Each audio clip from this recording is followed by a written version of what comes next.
चलिए अब अपना अगला टॉपिक शुरू करें। अगला टॉपिक जो है हमारा है वो shear force and bending moment. अब shear force and bending moment diagrams ये बहुत ज़्यादा इंपॉर्टेंट टॉपिक है पूरे सिविल इंजीनियरिंग में। जो भी स्ट्रक्चर से रिलेटेड सब्जेक्ट्स होंगे आगे जाके, उन सब्जेक्ट्स के लिए शेयर फोर्स और बेंडिंग मोमेंट जो आपका सब्जेक्ट चैप्टर है ये बहुत ज़्यादा इंपॉर्टेंट है। अब इस चैप्टर की शुरुआत से पहले मैं आपको एक चीज़ बोलूँगा कि हम डायरेक्टली शेयर फोर्स और बेंडिंग मोमेंट में नहीं घुसेंगे। हम डायरेक्टली नहीं इसलिए नहीं घुसेंगे बिकॉज सिंपल एग्जांपल, पहले दौड़ने से पहले चलना सीखना ज़रूरी है। तो हम पहले चलना सीखेंगे, माने पहले हम छोटी छोटी बेसिक चीज़ें सीखेंगे और तब आगे जाके बढ़ेंगे शेयर फोर्स और बेंडिंग मोमेंट के अंदर, और उसके बाद हम shear force bending moment diagrams बनाने सीखेंगे। और आपको ये बनाने बहुत ज़्यादा आसान हो जाएंगे जब आपको चलना आएगा। माने जब आपको ये छोटी छोटी चीज़ें जो भी अभी मैं आपको बताऊंगा सारी चीज़ें, वो आपको जब समझ आएंगी तो बेंडिंग मोमेंट और शेयर फोर्स डायग्राम बनाने बहुत ज़्यादा ईजी हो जाएंगे। राइट, सिंपल वही मेरी उंगली को फॉलो करते रहना, साथ साथ इधर पूरे उसको देखने की ज़रूरत नहीं है, पूरे बोर्ड को देखने की ज़रूरत नहीं है एकदम से। जो मैं कहूँगा उसको अपने किताबों में लिखते रहना साथ साथ अपनी भाषा में। राइट, जो अब ये पहला टॉपिक है सबसे शेयर फोर्स और बेंडिंग मोमेंट में जाने से पहले, कि हम लोग शेयर फोर्स और बेंडिंग मोमेंट अक्सर मेंबर्स के लिए निकालते हैं। राइट, अब मेंबर्स कोई भी हो सकता है एक स्ट्रक्चर के अंदर, बीम हो सकती है या फिर कॉलम्स हो सकते हैं। राइट, ज़्यादातर बीम्स, कॉलम, स्लैब्स बहुत सारे होते हैं, पर अभी हम जो रेफरेंसेस लेंगे, जितने भी हम बेसिक रेफरेंसेस लेंगे वो बीम्स के बेसिस पे लेंगे। बीम्स वो मेंबर्स होते हैं जिन पे फोर्सेस ट्रांसवर्स डायरेक्शन में लगती है। ट्रांसवर्स डायरेक्शन माने ऊपर से परपेंडिकुलर फोर्सेस जिस पे लगती हैं। राइट, या तो वो परपेंडिकुलर है, ट्रांसवर्स वो कोई भी फोर्स हो सकती है जब तक वो हमारे बीम के एक्सिस से पास ना हो। पर अभी के लिए आप इतना समझिए, बीम एक ऐसा मेंबर है जिसके ऊपर हम लोग ट्रांसवर्स फोर्सेस लगाते हैं। ट्रांसवर्स माने परपेंडिकुलर। राइट, इतना अभी तक समझो, इससे ज्यादा नहीं समझने की जरूरत। दूसरा, अब हम यहां देखेंगे टाइप ऑफ लोडिंग। अब जो लोडिंग मैं बीम के ऊपर लगाता हूं वो कितने कितने तरीके की हम लोग विटनेस करेंगे आगे जाके अपने सवालों में। ठीक है, पहला है point load, concentrated point load. माने एक पॉइंट के ऊपर मेरा लोड सारा कॉन्सेंट्रेटेड है इस पर्टिकुलर बीम के ऊपर। राइट, तो इसको बोलते हैं कॉन्सेंट्रेटेड पॉइंट लोड। मैंने यहां जो वैल्यू ली है, ऐसे मैं P मार्क कर रहा हूं कि P अमाउंट का लोड B पे लग रहा है। राइट, पॉइंट लोड, और इसका जो यूनिट है वो किलो न्यूटन होगा। फिर उसके बाद डिस्ट्रीब्यूटेड लोड। डिस्ट्रीब्यूटेड लोड माने कि इस पर्टिकुलर लोड को मैं अपने बीम के एरिया के ऊपर फैला देता हूं।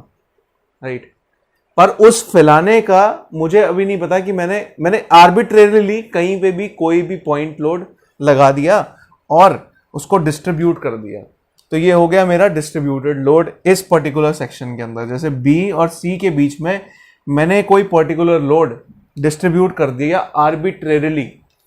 जब देखिए जिगजैग है ना, तो इसको मैं बोल सकता हूं this is arbitrary distribution.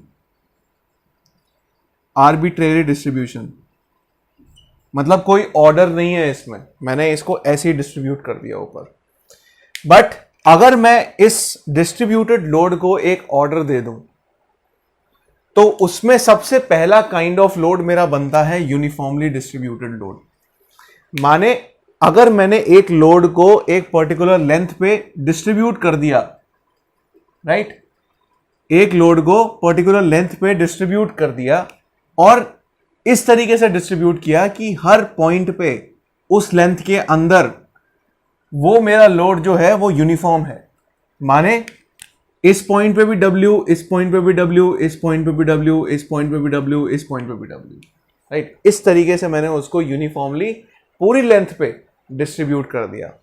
Right, now supposedly ये जो BC मेरी इसके अंदर लेंथ है वो है W, वो है L। अगर BC जो मेरी लेंथ है वो है L, और जो यूनिफॉर्मली डिस्ट्रीब्यूटेड लोड इसके ऊपर है वो है W किलो न्यूटन पर मीटर। मैं यूनिफॉर्मली डिस्ट्रीब्यूटेड लोड का जो यूनिट लेता हूं वो होता है किलो न्यूटन पर मीटर, माने कितने मीटर में मैंने कितना किलो न्यूटन लगा रखा है। तो BC पे टोटल लोड कितना होगा,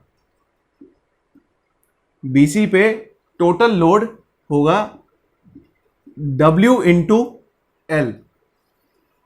टोटल लोड इन BC या फिर उस पूरे बीम के ऊपर जितना भी इधर लोड लग रहा है वो कितना होगा, W इंटू L। अब इसको मैंने लिख दिया किलो न्यूटन में, क्यों, क्योंकि इसको मैंने मल्टीप्लाई कर दिया लेंथ से और वो मीटर से मीटर कैंसिल आउट हो गया, तो मेरे पास कितना बचा, किलो न्यूटन ही बचा सिर्फ, राइट। अब ये तो हो गई यूनिट की बात यूनिफॉर्मली डिस्ट्रीब्यूटेड लोड में। अगला है यूनिफॉर्मली वेरिंग लोड, माने जो मेरा डिस्ट्रीब्यूटेड लोड था मैंने उसको ऑर्डर इस तरीके से प्रोवाइड किया कि वो लीनियरली इस तरीके से वेरी कर रहा है, uniformly varying load, right. Uniformly varying load माने इधर B से लेकर C तक वो लीनियरली आपके इस तरीके से इंक्रीज कर रहा है, राइट। यूनिफॉर्मली वेरिंग लोड मैंने इस तरीके से इसको दे दिया, माने या तो इसकी कोई इक्वेशन है जिस हिसाब से ये डिस्ट्रीब्यूटेड है लोड के ऊपर। अभी के लिए ये समझो कि एक ऑर्डर में ये इंक्रीज कर रहा है, राइट। इसका कोई वेरिएशन है जिसके हिसाब से ये इंक्रीज कर रहा है। माने इसको एक ट्राइंगल समझो, अगर मेरे को इस पॉइंट के ऊपर लोड लगाना है तो लेट्स से L के ऊपर मेरे को W पता है, तो मेरे को X के ऊपर ये WX निकालना है, तो मैं ये कह सकता हूं WX is equal to X divide by L into W। Simple unitary method लगा के मैं इसके अंदर कहीं भी किसी भी पॉइंट पे लोड निकाल सकता हूं, राइट। तो अभी के लिए ये एग्जांपल समझो यूनिफॉर्मली वेरिंग लोड का, राइट। तो क्या कर रहे थे हम, डिस्ट्रीब्यूटेड लोड को जो आर्बिट्रेरी था एक ऑर्डर हमने प्रोवाइड किया, या तो यूनिफॉर्म में यूनिफॉर्मली डिस्ट्रीब्यूटेड या फिर यूनिफॉर्मली वेरिंग। अब last but not the least एक तरीके का और लोडिंग आपको विटनेस होगा, वो है concentrated movement. Concentrated movement similar है कॉन्सेंट्रेटेड पॉइंट लोड की तरह, माने एक मूवमेंट को एक पॉइंट के ऊपर मैंने कॉन्सेंट्रेट करके लगा रखा है। मूवमेंट क्या होता है, movement is nothing but force into displacement. ये फोर्स इनटू डिस्प्लेसमेंट की क्वांटिटी m, राइट। आपने इसको कॉन्सेंट्रेट करके लगा रखा है इस पॉइंट के ऊपर, राइट। अब ये तो हो गए आपके डिफरेंट टाइप्स ऑफ लोडिंग्स जो आपको आपकी बीम्स के ऊपर विटनेस होती हुई दिखाई देंगी। और क्लैरिटी होगी जब हम आगे बढ़ेंगे, और ज्यादा क्लैरिटी होगी जब हम आगे बढ़ेंगे, बट अभी के लिए इतना दिमाग में रखो, ये इन सब तरीके की लोडिंग आपको ज्यादा दिखाई देगी। इसमें से आपको point load, uniformly distributed, uniformly varying और कॉन्सेंट्रेटेड मूवमेंट, इसके ऊपर सबसे ज्यादा सवाल आपको दिखाई देंगे, राइट।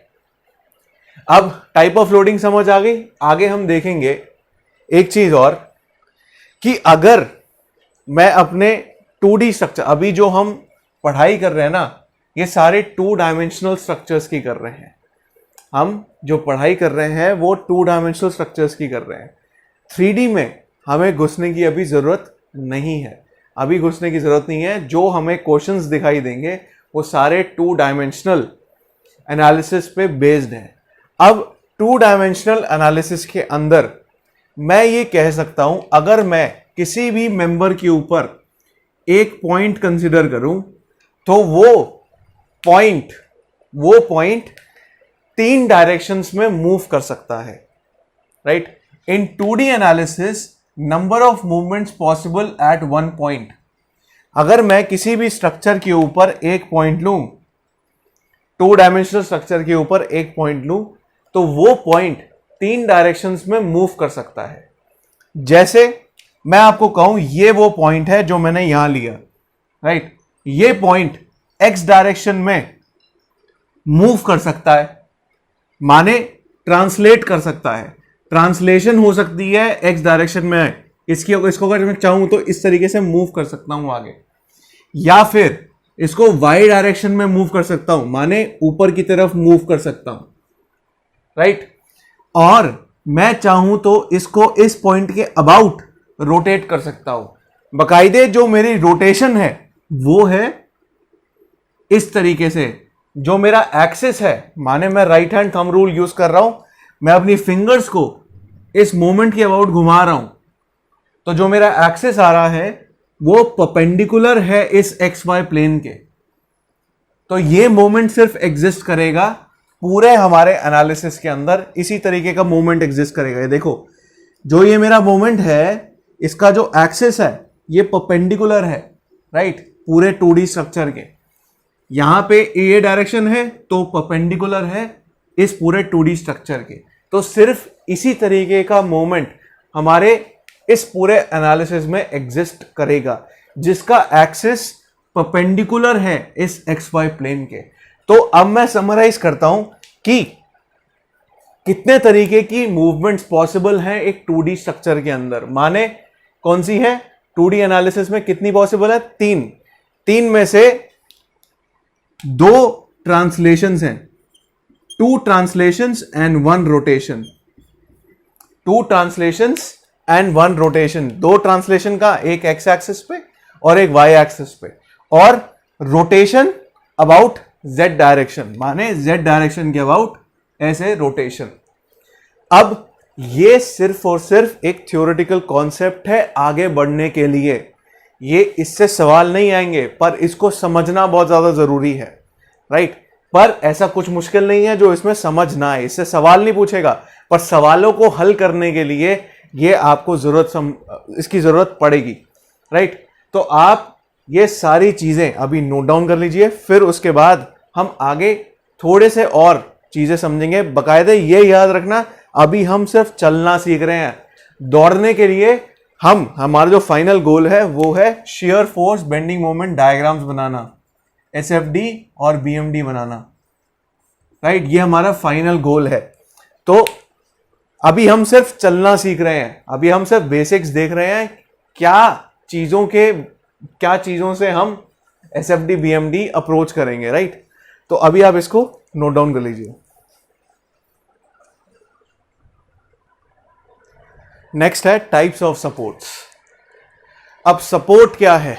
सपोर्ट ये है कि मेरी कोई बीम है या फिर कोई कॉलम है या स्ट्रक्चरल मेंबर है, उसको मेरे को एंड्स पे सपोर्ट प्रोवाइड करना है, सिंपल वही उसका फंक्शन है। What are the different types of supports? Different types of supports हम देखेंगे कि किस किस तरीके से मैं एंड्स पे सपोर्ट प्रोवाइड कर सकता हूं। सबसे पहला है फिक्स सपोर्ट। फिक्स सपोर्ट, हमें जो इसमें चीज देखनी है, एक तो देखिए फिक्स सपोर्ट का जो सिंबल है वो कुछ इस तरीके से है। हमें जो चीज देखनी है कि फिक्स सपोर्ट के ऊपर कितने रिएक्शंस लगेंगे। रिएक्शन, मेरा कहने का मतलब ये है, रिएक्शन माने रेजिस्टेंस। मैं कब रिएक्ट करूंगा? जब मैं किसी चीज को रेजिस्ट करूंगा, है ना। वहीं पे क्या थे? स्ट्रेसेस डेवलप हो रहे थे, वही चीज है। रिएक्शन माने फोर्स डेवलप होना, माने स्ट्रेस डेवलप होना। अगर मैं किसी पॉइंट पे कोई रुकावट डालता हूं तो वहां पे रिएक्शन प्रोड्यूस होगा। जैसे यहां पे हमने देखा 2D स्ट्रक्चर के अंदर 3 मूवमेंट्स पॉसिबल थी, है ना, 3 मूवमेंट पॉसिबल थी। अगर इन तीनों के अबाउट अगर मूवमेंट को मैं रोकूंगा, तो रिएक्शन प्रोड्यूस होगा। वैसे ही अब देखते हैं कि क्या ये पॉइंट ए जो है यहां पे, क्या ये पॉइंट ए जो मेंबर और हमारे सपोर्ट का जंक्शन वाला पॉइंट है, वो कितनी डायरेक्शंस में मूव कर पाएगा? क्या ये ए पॉइंट एक्स डायरेक्शन में मूव कर सकता है? नहीं कर सकता। अगर वो एक्स डायरेक्शन में मूव नहीं कर सकता, इसका मतलब यहां एक रिएक्शन प्रोड्यूस होगा in horizontal direction, let's say HA। क्या ये पॉइंट ए वाई डायरेक्शन में मूव कर सकता है? नहीं कर पाएगा, बिकॉज मैंने इसको इस तरीके से पकड़ा हुआ है। यहां पे फिक्स सपोर्ट माने मैंने इसको इस तरीके से ऐसे पकड़ा हुआ है।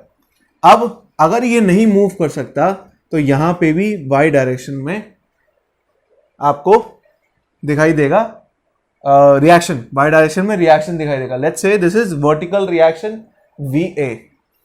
क्या ये पॉइंट जेड डायरेक्शन के अबाउट रोटेट कर पाएगा? नहीं कर पाएगा। अब देखिए मैं यहां पे इसको रोटेट नहीं कर पाऊंगा। अगर मैं इसको ऊपर करने की कोशिश करूं, यहां पे क्या होगा, रोटेशन जीरो होगी। लेट्स से मैंने यहां एक लोडिंग लगाई, इस लोडिंग की वजह से ये बेंड हो रहा है, तो जब ये बेंड होगा ना तो वो कुछ इस तरीके से बेंड होगा, और जब ये इस तरीके से बेंड होगा माने इस पॉइंट के ऊपर थीटा की वैल्यू जीरो है। अब इस थीटा को जीरो करने के लिए एक रोटेशन रिएक्शन प्रोड्यूस होगा। इसको मैं यहां दे देता हूं वैल्यू एम ए। इसका मतलब जब भी मैंने अपने मूवमेंट्स को रेजिस्टेंस दी, जब भी मैंने अपनी मूवमेंट्स को किसी भी पॉइंट पर रेजिस्टेंस दी, तब रिएक्शन प्रोड्यूस होगा, तब रिएक्शन प्रोड्यूस होगा, राइट। अब एक फिक्स सपोर्ट एक परफेक्ट एग्जांपल है। यहां पे तीनों डायरेक्शंस में रेजिस्टेंस आ रही है इस पॉइंट के ऊपर ए पे, राइट। तो वहीं पे क्या है, रिएक्शंस प्रोड्यूस होंगे। रिएक्शन माने रेजिस्टेंस आप प्रोड्यूस करेंगे। अब अगला है हिंज सपोर्ट। वही जो हमने यहां सीखा आगे कैरी फॉरवर्ड करेंगे। क्या ये हिंज सपोर्ट है? इसमें क्या है कि मेंबर इस सपोर्ट के साथ पिन से कनेक्टेड है, उसको मैंने पिन से जोड़ रखा है। पिन माने बोल्टिंग से जोड़ रखा है, राइट।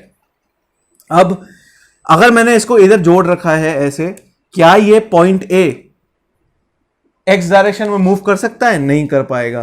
तो मैंने यहां पे एक रिएक्शन दे दिया एच ए।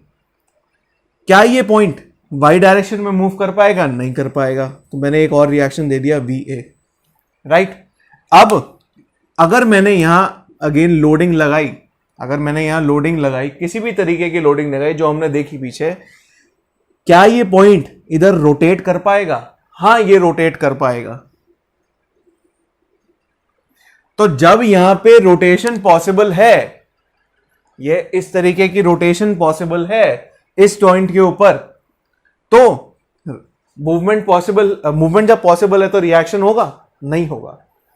रिएक्शन नहीं होगा जब मूवमेंट यहां पे पॉसिबल है। तो यहां मैं कह सकता हूं theta is not equal to zero, क्योंकि यहां पे रोटेशन पॉसिबल है। हमने क्या देखा था, तीन तरीके की मूवमेंट होती है। यहां पे आपको पहली मूवमेंट दिखाई दे गई। फिर उसके बाद ये देखिए, ये आपका क्या है, रोलर सपोर्ट है।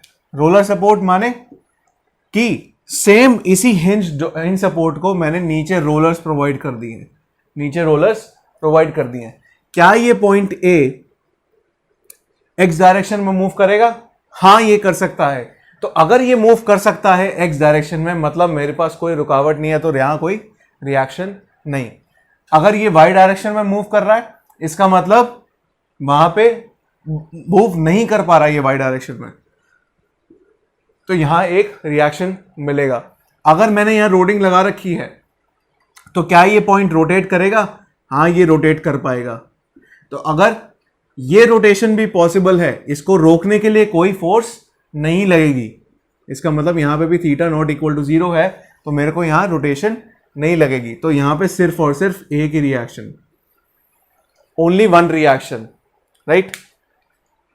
अब गाइडेड रोलर सपोर्ट। एक गाइडेड रोलर सपोर्ट आपको कुछ क्वेश्चंस में दिखाई देगा, ये ज्यादा क्वेश्चंस आपको इस पर दिखाई देंगे नहीं, पर फिर भी हम समझ लेते हैं, कोई बुराई नहीं है।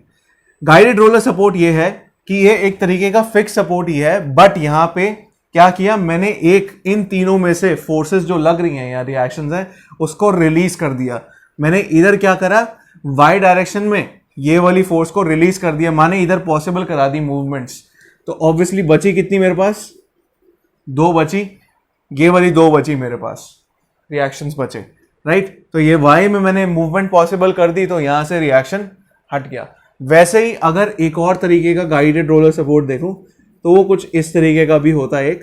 ये थ्योरेटिकल क्वेश्चन में क्या पता आपको लिखने में काम आ जाए, तो कुछ नहीं है, कुछ एक्स्ट्रा लिखने में कोई बुराई नहीं है।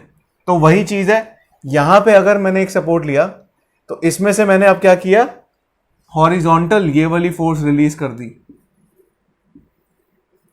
राइट। तो यहां पे दो रिएक्शंस यहां पे लगेंगे, जो भी मैं रिलीज कर दूंगा वहां पे रिएक्शन नहीं आएगा। तो अभी तक के ये आपके बेसिक्स हैं, राइट, ये बेसिक्स हैं जो आपको यूज आएंगे आगे जाके, right. Please take a note of this. एक चीज और देख लो, types of beams. Types of beams जिसमें से आपको ज्यादा क्वेश्चंस दिखाई देंगे, राइट। टाइप्स ऑफ बीम्स असल में आपको जो दिखाई देंगी वो है 4 तरीके की आपको बीम्स दिखाई देंगी, 4 तरीके की बीम्स आपको दिखाई देंगी। पर एक इसके पीछे एक कैच है, वो भी मैं आपको आगे जाके बताऊंगा कि क्या कैच है उसके पीछे। सबसे पहला जो आपको देखने को मिलेगा वो है simply supported beams. Simply supported beams वो ऐसी बीम्स हैं जिसके दोनों एंड्स के ऊपर, एक एंड क्या है आपका हिंज सपोर्ट है और एक एंड है आपका roller support. This is kind of your simply supported beams. अगर उसके ऊपर इस तरीके की कोई भी लोडिंग लग रही है, सपोजली कोई भी लोडिंग लग रही है, एनी आर्बिट्ररी लोडिंग, तो ये 3 रिएक्शंस यहां प्रोड्यूस होंगे, राइट। जो 2 हिंज सपोर्ट पे, एक रोलर सपोर्ट पे, राइट। सिंपल, ये होगा आपका simple support, simply supported beams. अगला है आपका कैंटिलीवर बीम्स। कैंटिलीवर बीम वो बीम होती है जिसका एक एंड फिक्स है और जो दूसरा एंड है वो फ्री है। एक एंड फिक्स है और दूसरा एंड है फ्री। अब मुझे पता है कि इसमें अगर मैं कोई भी लोडिंग लगाता हूं तो एक फिक्स सपोर्ट के ऊपर 3 रिएक्शंस प्रोड्यूस होंगे, माने देखो जो हमने पीछे अभी डिस्कस करे, VA, HA और MA। क्या कोई रिएक्शन फ्री एंड पे प्रोड्यूस होगा? B is your free and, माने एक बैल्कनी में जैसे वो एंड में फ्री होता है ना, ये आपका फ्री एंड है। ये एंड तीनों डायरेक्शंस में मूव कर सकता है, तो अगर वो मूव कर सकता है तीनों डायरेक्शन में, यहां कोई रिएक्शन नहीं होगा। आगे प्रॉप्ड कैंटिलीवर, ये कैंटिलीवर बीम का आगे वर्जन है, पर क्या करते हैं हम इस बी पॉइंट के ऊपर एक रोलर सपोर्ट या फिर एक कभी कभी हिंज सपोर्ट भी प्रोवाइड कर सकते हैं। तो वो हो गया आपका प्रॉप्ड कैंटिलीवर बीम, और ये फिक्स सपोर्ट के ऊपर 3, एक रोलर सपोर्ट पे। अगला है continuous beams. Continuous beams is the combination of different times. यहां पे एक से ज्यादा स्पैन्स इस पे पॉसिबल है कॉन्टिन्यूअस बीम्स के ऊपर। यहां पे मैंने 3 स्पैन लिए हैं, मतलब 1 2 3, इस तरीके से 3 स्पैन लिए। ये सिंगल स्पैन है, यहाँ पे 3, एक से ज्यादा स्पैन जिसमें होते हैं वो होता है कॉन्टिन्यूअस बीम्स, राइट। पर हमें जिस तरीके के सवाल पूछे जाएंगे वो ज्यादातर अभी आपको कॉन्टिन्यूअस बीम्स में नहीं, अभी आप स्टैटिक इनडिटर्मिनेट बीम्स में नहीं जाएंगे। माने आपके जितने भी सारे क्वेश्चंस आपको दिखाई देंगे इस पूरे सब्जेक्ट के अंदर अभी के लिए, वो सारे के सारे डिटर्मिनेट, स्टैटिकली डिटर्मिनेट स्ट्रक्चर्स के आपको पूछे जाएंगे। स्टैटिकली डिटर्मिनेट स्ट्रक्चर वो स्ट्रक्चर होता है जिसकी स्टैटिक इनडिटर्मिनेसी 0 होती है। अब स्टैटिक इनडिटर्मिनेसी को डिटेल में निकालना आप थ्योरी ऑफ स्ट्रक्चर या माने स्ट्रक्चर एनालिसिस सब्जेक्ट में पढ़ेंगे आगे अगले सेमेस्टर में, या कभी जब आपका वो सब्जेक्ट आएगा तब आप उसको पढ़ेंगे स्टैटिक इनडिटर्मिनेसी हम निकालते कैसे हैं। पर अभी के लिए आपको मैं एक छोटा सा ओवरव्यू दे देता हूं। स्टैटिक इनडिटर्मिनेसी वो होती है, नाम में लिखा है कि कौन सी फोर्सेस यहां पे इनडिटर्मिनेट होंगी, कितनी फोर्सेस को मैं रेगुलर वे से डिटरमाइन नहीं कर पाऊंगा, इसका ये मतलब होता है। डिटेल में आपको आगे जाके समझ आएगा नेक्स्ट सब्जेक्ट में, बट अभी के लिए ये समझिए हम जितने भी सवालों को देखेंगे वो स्टैटिकली डिटर्मिनेट है, माने उनकी जो ds वैल्यू है वो 0 है। अगर मेरे को स्टैटिक इनडिटर्मिनेसी का फॉर्मूला देखना है थ्योरेटिकल एस्पेक्ट्स के लिए, अगर मेरे से सवाल पूछ ले तो मैं यहां लिख सकता हूं ds is equal to r minus S. r minus S है, यहां पे r is number of reactions, माने इसके ऊपर कितने रिएक्शन लग रहे हैं। ये देखिए यहां 3 रिएक्शन लग रहे हैं, राइट। और s है number of static equilibrium equations. हमें 2D में 3 स्टैटिक इक्विलिब्रियम इक्वेशंस पॉसिबल हैं। एक है sigma F X equal to 0, sigma F Y equal to 0, sigma M Z equal to 0, right. ये 3 आपकी स्टैटिक इक्विलिब्रियम इक्वेशंस पॉसिबल होती हैं। एक 2D एनालिसिस के स्ट्रक्चर के अंदर अगर ये 3 पॉसिबल है, राइट, सवाल क्या कहता है, फॉर्मूला क्या कहता है, ds is equal to R minus S, number of reactions यहां 3 है, -3 0, माने जो सिंपली सपोर्टेड बीम है एक तरीके का डिटर्मिनेट स्ट्रक्चर है, कैंटिलीवर बीम एक तरीके का डिटर्मिनेट स्ट्रक्चर है, बट प्रॉप कैंटिलीवर और continuous beam are not determinate structures.